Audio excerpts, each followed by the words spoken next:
परिषद झाली त्यावरती राज्याचे मुख्यमंत्री देवेंद्र फडणवीसांनी प्रतिक्रिया दिलेली आहे की हे सातत्यानं रडत असतात.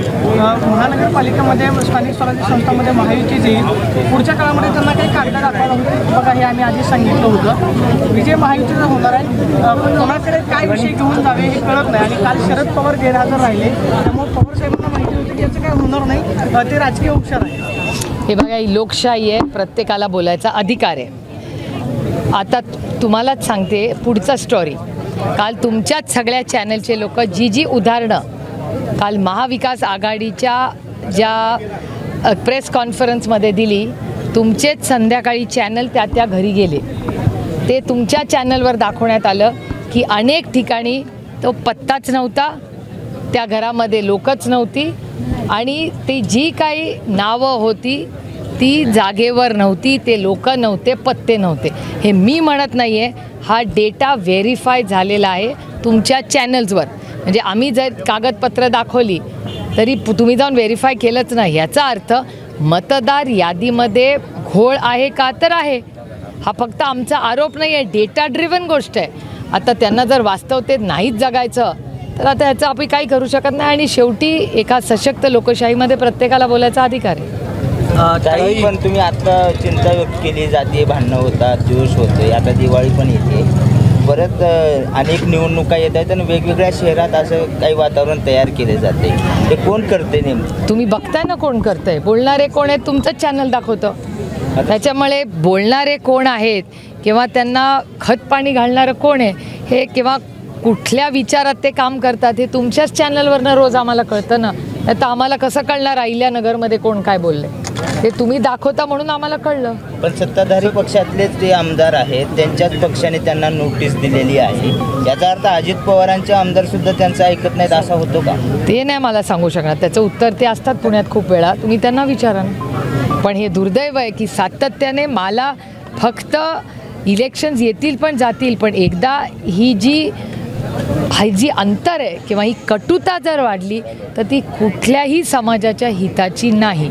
हा राष्ट्र आणि हा देश आणि हे राज्य हे छत्रपती शिवाजी महाराज, शाहू फुले आंबेडकरांच्याच विचारांनी चाललेलं आहे आणि शांततेनेच चाललेलं आहे. त्यामुळे माझी महाराष्ट्राच्या माननीय मुख्यमंत्र्यांना विनम्र विनंती आहे की कटुता वाढवू नका आणि तुमचे हे जे वाचाळवीर आहेत त्यांना कृपा करून महाराष्ट्राच्या विकासासाठी, महाराष्ट्राच्या ऐक्यासाठी त्यांना आवरा.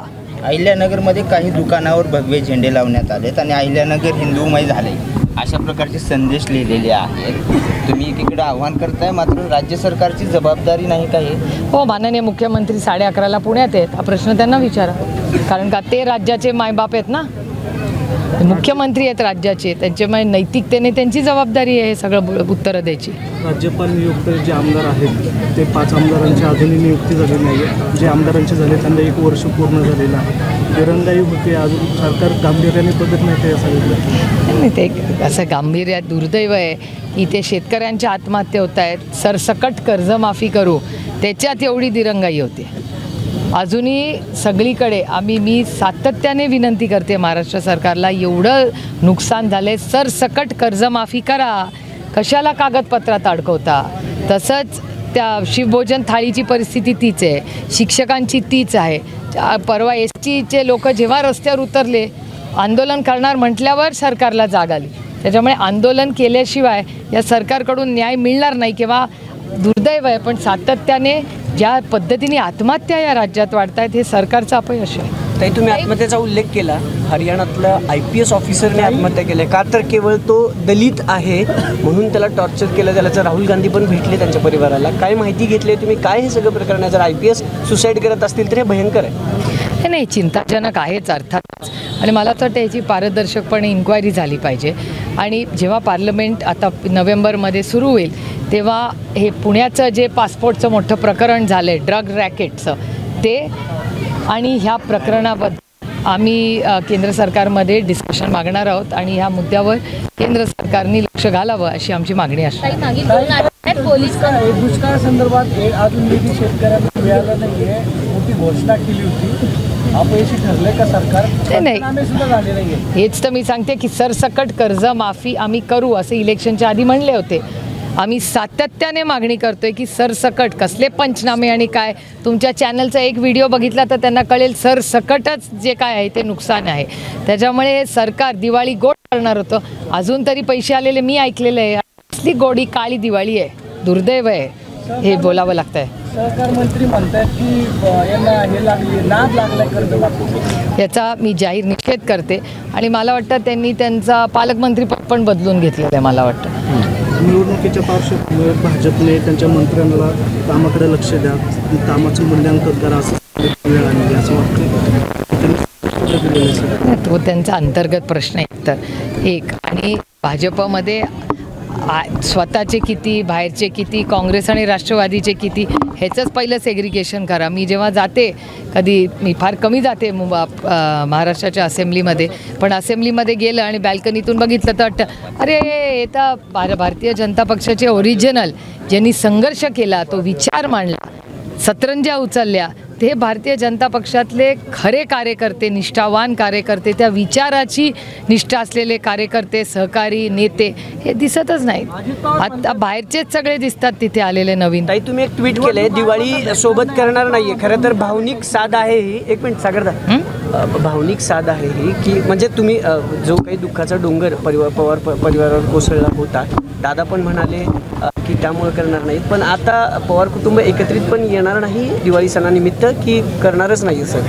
हो, काही गोष्टी प्रायव्हेट असतात. माझ्या काकी वारल्या आहेत. हां, please let's be sensitive about the issue. माझी काही दिवसांपासून पुण्यात कायदा आणि सुव्यवस्थेचा प्रश्न निर्माण झाला आहे. आपण जर बघितलं तर 2025 म्हणजे आता 10 महिन्यातच 37 पोलिसांवर हल्ले झाले. पोलिस सुरक्षित नसेल तर पुणे शहरातले बाकी जनता सुरक्षित नाही. हेच तर मी माझ्या भाषणात म्हणाले आज की महाराष्ट्राचे माननीय मुख्यमंत्री जे ह्या राज्याचे गृहमंत्री आहेत, ते ज्या जिल्ह्यामध्ये महिन्यातून आठवड्यातून 2दा जातात, तिथे अशी परिस्थिती असेल तर राज्यात काय. आणि हा डेटा माझा नाही, हा डेटा सरकारचा डेटा आहे की पुण्याच्या बाबतीत 2 गोष्टी झालेल्या आहेत. पुण्यामध्ये गुन्हेगारी प्रचंड वाढलेली आहे आणि या देशातलं सगळ्यात भ्रष्टाचारी शहर म्हणून पुण्याचं नाव आलं आहे. हा दोन्ही डेटा माझा नाही, हा माझा आरोप नाही, हे वास्तव आहे. हे भारत सरकारने दिलेल्या रिपोर्टमधलं वास्तव आहे. त्याच्यामुळे विचारात पुढे आणि असुरक्षित असं भारत सरकार पुण्याबद्दल म्हणते. पुण्याचं सांस्कृतिक शहर, विद्येचं माहेरघर अशी ओळख असणार शहराचं अशा प्रकारे नामांकन होणं हे किती म्हणजे नाही, हे जबाबदार आहे आजचं सरकार आहे. ही आघाडीचं जे सरकार आहे आज, ही त्यांची जबाबदारी आहे. ते आल्यापासूनच ना, ते जेव्हा आमचं आधी सरकार होतं तेव्हा पुण्यात क्राईम नव्हता. आजचा पुण्याचा क्राईम बघा किती वाढलेला आहे. आणि पोलिसांवर हल्ले, मी तर कधी म्हणजे मला विश्वासच बसत नाही. इथे पुण्या लॉ कॉलेज रोड जो 24 तास ज्याच्यावर जाग असते, त्या लॉ कॉलेज रोडवर पोलिसावर हल्ला होतो. त्याला सह्याद्री हॉस्पिटलमध्ये घेऊन जायला लागलं तातडीने. कुठलं म्हणजे काय भीती राहिलीच का नाही त्या वर्दीची? कारण का मला महाराष्ट्राच्या पोलिसांचा सार्थ अभिमान आहे, पण त्याच्या मागची जी अदृश्य शक्ती आहे, त्या अदृश्य शक्तीमुळे आज पोलिसांचे हे हाल झालेले आहेत. आणि या राज्यात आणि पुणे शहरात क्राईमही वाढला आहे आणि भ्रष्टाचारही वाढला है. हिंदी में जानना चाहेंगे, देवेंद्र फडणवीस जो 2 दिन से अपोजिशन लीडर महाराष्ट्र के सब चुनाव आयोग में जा रहे हैं, देवेंद्र फडणवीस ने स्टेटमेंट दिया है कि ये हमेशा रोते रहते हैं, इनको पता है कि इनमें देखिए, एक सशक्त लोकतंत्र में हर एक को बोलने का अधिकार है. कल जो डेटा महाविकास आघाड़ी ने दिखाया कल, उसके बाद शाम को हर चैनल उस घरों में गया है और हर चैनल ने दिखाया है कि जो आरोप प्रत्यारोप हो रहे वो सच है. इनका झूठ पकड़ा गया है. हर बार जब हम वोट चोरी की बात करते हैं तो ये वोट चोरी की जब बात होती है, हम डॉक्यूमेंट्स दिखाते हैं. ये हवा में तीर नहीं है, हम डॉक्यूमेंट्स दिखाते हैं. और हर घर आप गए हैं और एक एड्रेस पे 800 लोग, कहीं यहाँ एड्रेस है ही नहीं, आधार कार्ड है ही नहीं, कोई 100 साल का है, उसका बच्चा 25 साल का है. पता नहीं क्या क्या उन्होंने भरे हैं, फॉर्म कैसे भरे. और इतनी टेक्नोलॉजी AI होने के कारण भी इतने तरह से मैपिंग भी नहीं कर पा रही है सरकार. तर इससे जुड़ा हुआ सवाल है कि की या सगळ्या प्रकरणाची निवडणुका ज्या आहेत जानेवारी देण्याऐवजी अजून 5-6 महिने लेट घ्या. माझं म्हणणं आहे की मतदार यादी ही पारदर्शकपणे झालीच पाहिजे. आता मतदार यादीत जर जागेवर नसेल तर सरकार इलेक्शन घेणार कसं, हा प्रश्न नाही का होत. मी जर बोर्डाची परीक्षा देणार असेल तर फॉर्म तर भरायला पाहिजे ना. नॉर्मल साधी गोष्ट सांगा, आपण जेव्हा बोर्डाच्या परीक्षेला बसतो तेव्हा फॉर्म भरावा लागतो की नाही? आता फॉर्म मध्येच गडबड असेल तर परीक्षा कशी घेणार? केशव उपाध्याय म्हणतात की विरोधक जे आहेत त्यांचं पानिपत होऊ शकतं या निवडणुकीमध्ये, म्हणून त्यांनी मतदानाची यादीचा गोळ काढलेला आहे आणि आरोप केलेले. बघा, कॉपी करून पास करणं आणि कष्ट करून पास करणं ह्याच्यात खूप अंतर असतं. आणि एका लोकशाहीमध्ये दुसरं काहीच नाही बोलायला. त्यांना माझी विनम्र विनंती आहे भारतीय जनता पक्षाच्या सगळ्या मोठ्या नेतृत्वाला की ना खाऊंगा ना खाने दूंगा, पारदर्शक कारभार. आज मला जड अंतःकरणाने म्हणावं लागतंय की आमच्यावर तेव्हा जे आरोप प्रत्यारोप झाले त्याचं पुढे काय झालं? 11 वर्ष तुम्ही सत्तेत आहात. आज पुणे हे सगळ्यात भ्रष्टाचारी म्हणून पुण्याची ओळख आहे. याला जबाबदार कोण आहे? 11 वर्षात तुमचीच सत्ता आहे ना. मग भारतीय जनता पक्ष जबाब दो की भ्रष्टाचार मुक्त भारत तुम्ही करणार होता, मग आमचं पुणे सगळ्यात भ्रष्टाचारी झालं कसं? त्याची जबाबदारी कोण घेणार? भारतीय जनता पक्षाला घ्यावी लागेल. मुंबईच्या आमदार कॅन्टीन निवासमध्ये जी मारहाण झालेली होती त्यावरती आता राष्ट्रवादी नाही, सुप्रिया सुळेंच्या मी स्वतः ट्विट केले. मी स्वतः आज ट्विट केलेलं आहे. माझ्या काकी भारती काकी यांचं निधन झालं आणि त्याच्यामुळे संपूर्ण पवार फॅमिली यावेळी दिवाळी साजरी करणार नाही यावर्षी. ताई, आमदार निवासातल्या कॅन्टीनमध्ये जी हाणामारी झालेली होती, आमदारांनी बॉक्सिंग केलेले ते सगळं पाहायला मिळालं. त्याला बॉक्सिंग नाही म्हणत, निकृष्ट दर्जा, त्याला हाणामारी निकृष्ट दर्जाचं गुंडागर्दी म्हणतात त्याला. बॉक्सिंग नाही म्हणत. बॉक्सिंग रिंगमध्ये होत असतं, मारामाऱ्या रस्त्यावर होत असतात. बहुत अंतर आहे दोनों. त्याच्यामध्ये अन्न औषध प्रशासनानं आता कॅन्टीनला क्लीन चिट दिलेली आहे. ज्या आमदारांनी हाणामारी केली की निकृष्ट जेवण भेटत नाही, निकृष्ट दर्जात जेवण भेटतं, चांगले जेवण भेटत नाही म्हणून क्लीन चिट दिली. ते क्लीन चिटकडे कसं पाहता? कॅन्टीन मला असं वाटतं 11:30 वाजता माननीय मुख्यमंत्री येणार आहेत. हे सगळ्या प्रश्नाची उत्तरं ते देऊ शकतील, कारण का ते मायबाप सरकार आहेत, राज्याचे मुख्यमंत्री आहेत. तर हे सगळे इश्यूज महाराष्ट्राच्या मुख्यमंत्र्यांनी उत्तर द्यायचे असतात. आम्ही तर विरोधात आहोत. तुम्ही म्हटलात किरण रिजिजूसारखे चांगले माणसं आहेत. हो आहेच. राज्यात कोण चांगलं वाटतं तुम्हाला? मला केंद्र सरकारचं तुम्हाला सांगू शकते, महाराष्ट्र सरकारचा विचार करून थोडासा होमवर्क करायला. एखादं नाव ताई, एखादा चांगला मंत्री आहे का? नाही असेल ना, पण मला केंद्र सरकारचा मी डेटा ड्रिव्हन तुम्हाला माहिती देऊ शकते. महाराष्ट्र सरकारचं विचार करून सांगते तुम्हाला थोडासा. काल महाविकास आघाडीचे सगळे नेते एकत्र आले, राज ठाकरे एका व्यासपीठावरती भेटले. भाजपचे नेते प्रवीण दरेकर असं म्हणाले की पावसाळ्यामध्ये जसे बेडूक बाहेर पडतात तसं निवडणुका आली की आता नेते बाहेर पडायला सुरुवात झाली. काल जे नेते एका व्यासपीठावरती एकत्र आले ते सगळे भाजपचे जिव्हारी लागले असं म्हणायचं. हे दुर्दैव आहे की भारतीय जनता पक्षाने खूप सुसंस्कृत पक्ष होता. त्याची भाषा, त्याच्याबरोबर विरोधकांचा मान सन्मान तो लोकशाही पद्धतीने केला जायचा. ही नवीन भाषा जी भारतीय जनता पक्षात आली आहे ती मला अस्वस्थ करते, कारण का मी भारतीय जनता पक्षाला एक अतिशय सुसंस्कृत पक्ष म्हणून बघत होते. मला आदर्श म्हणून अरुण जेटली साहेब, अटलजी साहेब किंवा सुषमाजी यांना आम्ही नेता मानलेले ना. इतका सुसंस्कृत, म्हणजे आपण पुण्यात आहोत, प्रकाश जावडेकरांची भाषा काय अप्रतिम, म्हणजे हे सगळे इतकं सुंदर बोलायचे. आमचे मतभेद त्यांच्याशी होते पण मनभेद कधी नव्हते, कारण का अतिशय उत्तम भाषा, त्यांची भाषा करायची शैली ही. आता भारतीय जनता पक्षामध्ये ही नवीन जी भाषा निघाली आहे ना ही धक्कादायक आहे. कुठली नवीन भारतीय जनता पक्ष आले मला कळत नाही बाबा. ताई, हिंदीत एक प्रश्न है कि आप चुनाव आयोग के पास गए, वो केंद्र की तरफ जाने के आग्रह कर रहे हैं, पर अब ये सब प्रूफ लेके कोर्ट में क्यों नहीं जा रहे? सब मीडिया पर ही सब ये ट्रायल चल रहे हैं. नहीं, मीडिया पे कहाँ ट्रायल चल रहा है? अब सब जगह से हो रहा है. सबको का कोर्ट में भी जा रहे हैं, कई लोग गए भी है कोर्ट में. इस बारे में चुनाव आयोग के कुछ सदस्यों ने भी कहा था, एफिडेविट बनाने के लिए, एफिडेविट से उत्तर देने के लिए कहा था राहुल गांधी को, वो भी नहीं दिया. अरे हमने भी कितने एफिडेविट दिए जब हमारी पार्टी तोड़ी गई गलत तरीके से.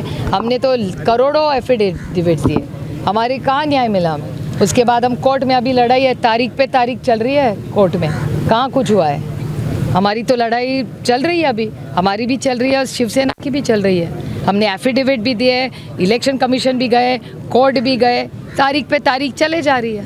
और एक सवाल, आपने अभी स्पीच में कहा कि दौंड के आमदार है राहुल कुल, उन्होंने आपको सहकार्य किया जब दंगल जैसी सिचुएशन परिस्थिति हुई। सही है। क्या आपका उस टाइम उसके साथ कॉन्वर्सेशन हुआ था और उनका भी क्या कहना था उसमें? शांति और अमन चाहते हम। कोई भी हमारा सांसद मैं हूँ, लेकिन हमारे जो विधायक है, हमेशा मुझे लगता है इलेक्शन में लड़ाई होनी चाहिए, लेकिन 5 साल विधायक से रिश्ता रखना चाहिए, क्योंकि बहुत बार ऐसा होता है कि हमारे निर्वाचन क्षेत्र में बहुत बार बाहर से कुछ लोग आते हैं, गड़बड़ करते हैं। तो विधायक से अगर बात रखें तो एक सशक्त लोकतंत्र में हमेशा एक दूसरे से विचार और कुछ ना कुछ आधार विचार होना ही चाहिए। और मैं तहे दिल से राहुल कुल जी के आभारी हूँ कि उस वक्त में हम सब ने पार्टी और हमारे जो विचार है वो अलग छोड़ के दौंड के लिए हम साथ साथ हो, वो उस इश्यू के लिए हम सब अमन और शांति चाहते थे।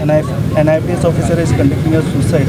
अभी लोग It's very unfortunate what has happened. I think there has to be a detailed inquiry, and when we go to Delhi, we have decided that we will ask for discussion on 2 major issues to the Home Ministry.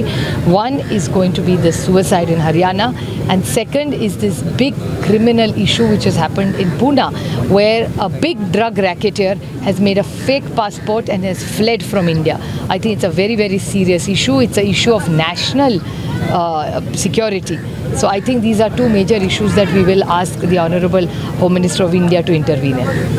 पोलिसांना आता आंदेकर टोळी असते किंवा बाकीचे सगळे आरोपी सापडतात, मात्र मुरलीधर मोहोळांच्या कार्यकर्त्याला मारहाण केलेली किंवा त्या प्रकरणातले जे आरोपी आहेत म्हणजे मारणे आहेत ते सापडत नाहीत. गेले 7-8 महिने झाले त्यांचा पुणे पोलीस शोध घेत आहेत. नाही, कोण सापडले? सगळे पळूनच जातात. सगळे मला वाटतं जगामधून पळून जायला सगळ्यात सोपं शहर आहे पुणे झालेलं आहे. कुणालाही देश सोडून जायचं आहे, पुण्याला या, तुम्हाला इथून कुठला रूट नवीन काढला आहे माहिती काढायला लागेल. मी या सगळ्या गोष्टी माननीय अमित शहांकडे नेणार आहे, कारण का हे नॅशनल सिक्युरिटीचे इश्यूज, ड्रग रॅकेटेयर्स, इथे खून, इथे अजून महिलांवरचे अत्याचार, इथे हुंडाबळी, जो काय क्राईम आहे ना, हे मी खूप जड अंतकरणाने म्हणते की तो पुण्यात आहे. आणि सगळ्यात जास्त भ्रष्टाचारी शहर म्हणून पुण्याचं नाव आले. हा डेटा माझा नाही आहे, केंद्र सरकारचा डेटा आहे. पोलीस डिपार्टमेंटचं अपयश आहे. पूर्ण डिपार्टमेंटला जबाबदारी घ्यावी लागेल त्याची. सामन्यामध्ये टीका केलेल्या सरकारवर हे सरकार बंद आणि मंद सरकार आहे. बंद तर दिसतच आहे ना, काही होतच नाही आहे. हे दुर्दैव आहे की एवढी मोठी सत्ता असताना ज्या पद्धतीने सर्वसामान्य गरीब कष्ट करणारा, मग शेतकरी असू दे, शिक्षक असू दे, महिला असू दे, या सगळ्यांवर जे अन्याय होत आहेत हे खूप दुर्दैवी आहे. आणि ह्याच्यात महाराष्ट्राचं हित नाही आहे. करोडो नोकऱ्या महाराष्ट्रातल्या दुसऱ्या राज्यात जात आहेत. आता गुगलची एवढी मोठी इन्व्हेस्टमेंट ती गेलीच ना आंध्राला. त्यामुळे चिंताजनक आहे परिस्थिती. महाराष्ट्राची आर्थिक परिस्थिती.